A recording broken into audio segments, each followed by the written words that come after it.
السلام علیکم، میں ہوں غوث سیوانی۔ کعبے کا شوق ہے، نہ صنم خانہ چاہیے، جانانا چاہیے، درے جانانا چاہیے۔ بیدم نماز عشق یہی ہے خدا گواہ، بیدم نماز عشق یہی ہے خدا گواہ، ہر دم تصور رخ جانانا چاہیے۔ حجت الاسلام امام محمد غزالی رحمۃ اللہ علیہ 1058 عیسوی میں طوس میں پیدا ہوئے اور 1111 عیسوی میں طوس میں ہی وفات پائی۔ طوس موجودہ ایران کا ایک شہر ہے۔ امام کی قبر اسی شہر میں واقع ہے اور بے نشان ہو گئی ہے۔ امام محمد غزالی نے علمی میدان میں بڑا نام کمایا، بڑے بڑے بادشاہ بھی آپ کا احترام کرتے تھے اور آپ سے مشورے لیتے تھے، مگر عمر میں پختگی آنے کے بعد آپ نے خود کو پوری طرح روحانیت اور تصوف کے لیے وقف کر دیا تھا۔ بہت کٹھن ہے ڈگر پنگھٹ کی، کیسے میں بھر لاؤں مدھوا سمٹ کی۔ تصوف کا راستہ بے حد مشکل ہے۔ ان خارزار وادیوں سے گزرنا آسان کام نہیں۔ اس راستے پر چلنے والے کم ہی منزل تک پہنچتے ہیں۔ بیشتر وہ ہوتے ہیں جو راستے سے ہی واپسی کا ارادہ کر لیتے ہیں۔ اس راستے پر چلنے کے لیے سخت جانی اور مشکل کوشی کی ضرورت ہے۔ یہ عشق نہیں آسان، بس اتنا سمجھ لیجئے، ایک آگ کا دریا ہے اور ڈوب کے جانا ہے۔ حضرت امام محمد غزالی رحمۃ اللہ علیہ نے خود اپنی سرگزشت تحریر کی ہے کہ جب انہیں راہ سلوک پر چلنے کا شوق ہوا تو انہوں نے ایک پیر کامل سے رابطہ کیا، جنہوں نے بتایا کہ اس منزل کی طرف چلنے کا طریقہ یہ ہے کہ دنیا سے کامل اور کلی طور پر علائق و روابط منقطع کر لو، اس طرح کہ تمہارا دل نہ اہل و عیال کی جانب مائل ہو، نہ مال و اولاد پر راغب ہو، نہ وطن کی محبت باقی رہے، نہ علم و حکومت کا شوق ہو، بلکہ تم بے نیازی کی دولت سے اس قدر مالا مال ہو جاؤ کہ ان سب کا عدم و وجود تمہارے لیے برابر ہو جائے۔ پھر تم دنیا سے علیحدہ ہو کر ایک گوشہ میں بیٹھ جاؤ۔ تم صرف فریضہ عبادت ادا کرو اور مراتب سلوک طے کرو اور کامل فراغت دلی حاصل کر کے ہمہ تن اللہ کے ذکر میں مشغول ہو جاؤ۔ سب سے پہلی بات یہ کہ تم زبانی طور پر ذکر الہی میں مواظبت کرو، ہر وقت اللہ کا وظیفہ سوچ سمجھ کر اور حضور قلب کے ساتھ ورد زبان رہے، یہاں تک کہ تمہاری حالت ایسی ہو جائے کہ اگر تم زبان بھی نہ ہلاؤ تو بھی یہ کلمہ کثرت تکرار کے باعث تمہاری زبان پر بے اختیار جاری رہے۔ پھر تم اس حالت پر بدستور قائم رہو یہاں تک کہ زبان کا اثر محو ہو کر دل اور روح تک جا پہنچے، اور یہ دونوں حرکت زبان کے بغیر اس ذکر میں مشغول و منہمک رہیں۔ پھر اس کی حالت اس قدر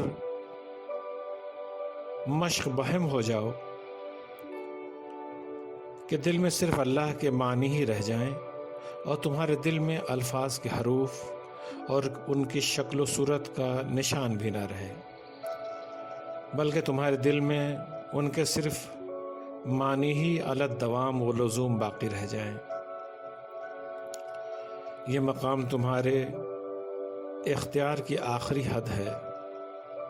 اس کے بعد صرف پے در پے آنے والے وسوسوں کو روکنے اور دور کرنے کے لیے ہر وقت مستعد رہنے کا اختیار باقی رہ جاتا ہے۔ یہ عبارت امام محمد غزالی کی کتاب میزان عمل سے ماخوذ ہے۔ جاہ، مال، اولاد اور وطن کی محبت انسان کے دل میں فطری طور پر ہوتی ہے، مگر خالق کی محبت کو دل میں راسخ کرنے کے لیے ضروری ہے کہ ان تمام قسم کی چاہتوں سے دل کو خالی کیا جائے۔ یہی سبب ہے کہ صوفیہ راہ سلوک پر چلنے والوں کو ترک دنیا کا مشورہ دیتے ہیں۔ یہ ترک و تجرد اس وقت تک کے لیے ہوتا ہے جب تک کہ دنیا کی محبت دل سے الگ نہ ہو جائے اور ان کا ہونا نہ ہونا برابر نہ ہو جائے۔ اس کے بعد فرض عبادت کے ساتھ ذکر اللہ کا حکم دیا جاتا ہے۔ جب انسان زبانی طور پر اللہ اللہ کا ذکر کرتا ہے تو ایک وقت ایسا آتا ہے کہ زبان کے ساتھ ساتھ دل بھی اس کا عادی ہو جاتا ہے اور حضور قلب کے ساتھ ذاکر اللہ کا ذکر کرنے لگتا ہے۔ اب دانستہ اور نادانستہ طور پر سالک کے دل و زبان پر اللہ کا ذکر رہتا ہے اور اس کا فیضان دل و روح تک پہنچ کر منور کرتا ہے۔ پہلے جو سلسلہ لفظ سے شروع ہوا تھا وہ معنی تک پہنچ جاتا ہے اور پھر حرف و صوت کی جگہ معنی ہی معنی رہ جاتا ہے۔ یہاں پہنچ کر سالک بے اختیار ہو جاتا ہے، اس پر انوار اور تجلیات کی بارش ہوتی ہے، اس کی نگاہوں میں قدرت کے وہ راز منکشف ہوتے ہیں جو ساری دنیا سے پوشیدہ ہیں۔ امام محمد غزالی لکھتے ہیں کہ اس مقام سے گزرنے کے بعد تم پھر بے اختیار ہو جاتے ہو اور صرف اس قسم کے مکاشفات کے ظہور کا انتظار باقی رہ جاتا ہے جو اولیاء پر ظاہر ہوا کرتے ہیں۔ بعض ان میں سے ایسے بھی ہیں جو انبیاء پر ظاہر ہوتے ہیں۔ یہ عبارت بھی ان کی کتاب میزان عمل سے ماخوذ ہے، یعنی جو سائیں کا ہو رہے سائیں اس کا ہوئے۔ اہل تصوف تزکیہ نفس پر خصوصی توجہ دیتے ہیں کیونکہ نفس ہی انسان کے جسم کو کنٹرول کرتا ہے۔ اگر یہ قابو میں رہا تو پورا جسم قابو میں رہتا ہے اور یہ بے قابو ہوا تو پورا جسم بے قابو ہو جاتا ہے۔ جسم انسانی جب کنٹرول سے باہر ہو جائے تو دنیا میں بے شمار خرابیاں در آتی ہیں اور اس کے اثرات آخرت تک جاتے ہیں۔ امام غزالی تزکیہ نفس کے لیے نیک عمل اور مجاہدے پر زور دیتے ہیں۔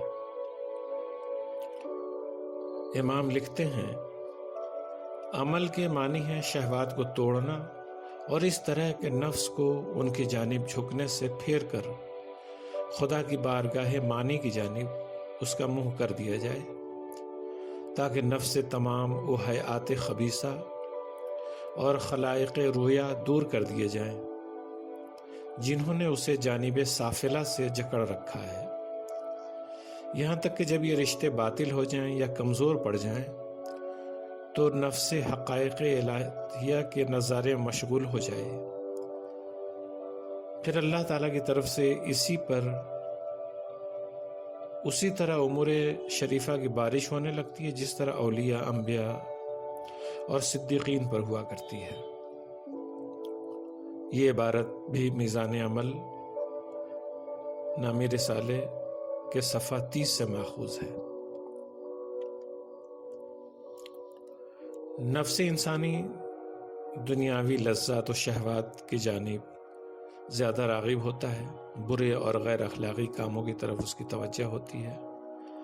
آدمی کے لیے لازم ہے کہ وہ نیک کاموں کے ذریعے نفس پر قابو پانے کی کوشش کرے۔ اچھے اعمال اور مجاہدہ کے ذریعے روح کا تزکیہ ہوتا ہے اور اسی تزکیے کے ذریعے اس کی توجہ برے کاموں کی طرف سے خدا کی طرف مڑ جاتی ہے۔ جب آدمی اپنے نفس کو پاکیزہ کر لیتا ہے اور نور معرفت حاصل کر لیتا ہے تو اللہ کی طرف سے اس پر امور شریفہ کی بارش ہوتی ہے۔ وہ پاکیزہ اعمال میں مصروف رہتا ہے جیسا کہ انبیاء، صدیقین اور اولیاء رہا کرتے تھے۔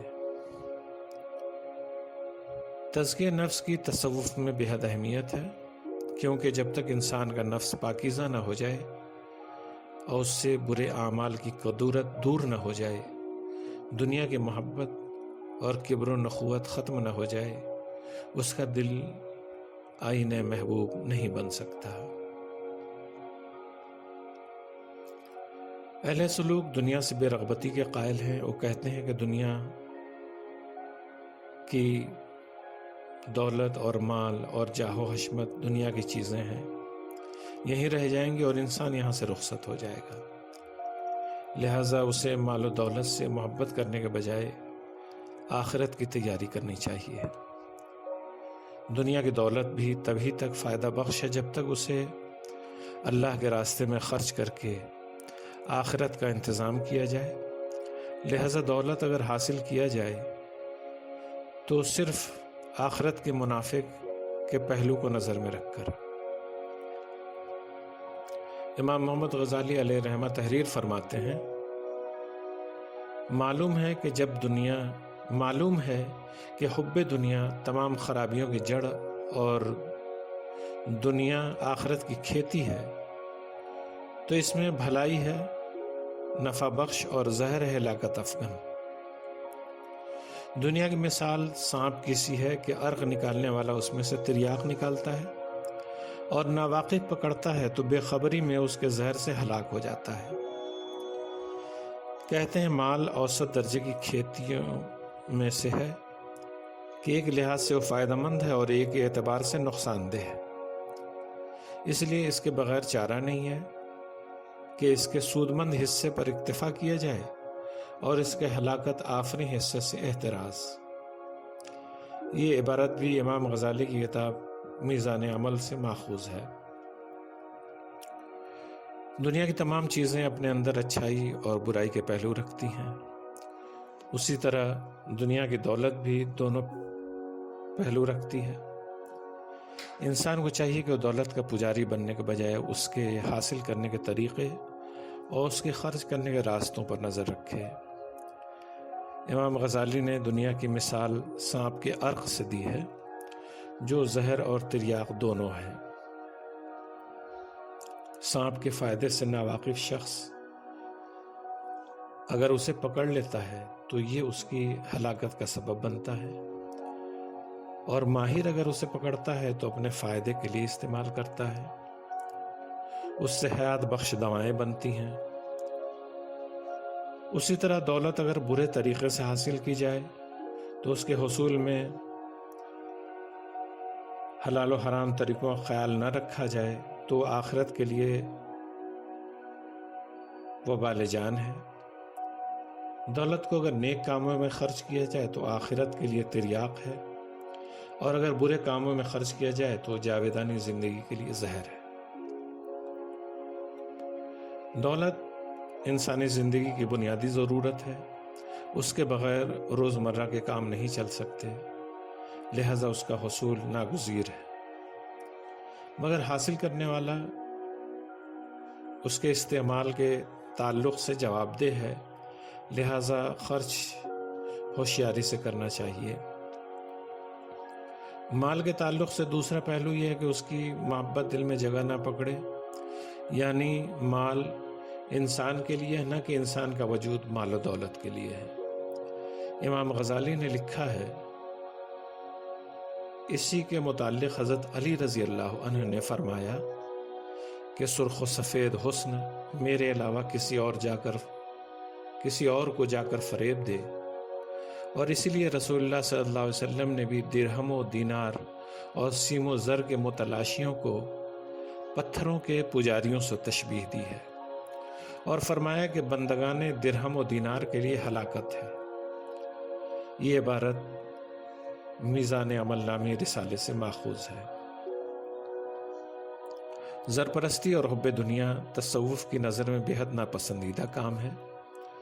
مال و دولت سے صرف اتنا لینے کی اجازت ہے جس میں آدمی کا کام چل جائے، جب اس کی ضرورت پوری ہو گئی تو اب اسے دولت کی کوئی ضرورت نہیں رہی۔